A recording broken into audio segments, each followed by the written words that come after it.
எல்லா இடங்களிலும் அண்ணல் அம்பேத்கருக்கு திருவுருவச் சிலை வைத்து நாம் போற்றுகிறோம். அதற்கு முன்னவர் நம்முடைய பாட்டன் அயோத்திதாச பண்டிதர்.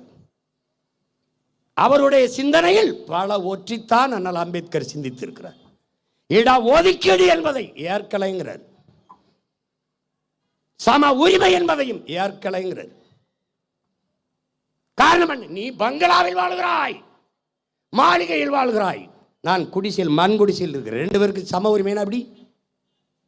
நீ பல ஆயிரம் ஆண்டுகளாக கல்வி கற்று வருகிறாய், நான் பல ஆயிரம் ஆண்டுகளாக கல்வி மறுக்கப்பட்ட சமூகத்திலிருந்து வர்றேன்.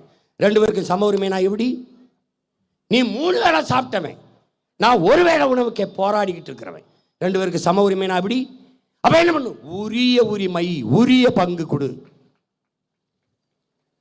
அப்ப ரொம்ப நாள் படிச்சிருக்கேன், எனக்கு அதிகமாக கொடு. அதான்டா வகுப்பு வாரி பிரதிநிதித்துவம். அதை முதன்முதலாக இந்த மண்ணிலே சிந்தித்து பேசியவன் நம்முடைய பாட்டன் அயோத்திதாச பண்டிதர். அதுக்கப்புறம் தான் அண்ணல் அம்பேத்கர் அதே கோட்பாட்டை வலியுறுத்துறோம்.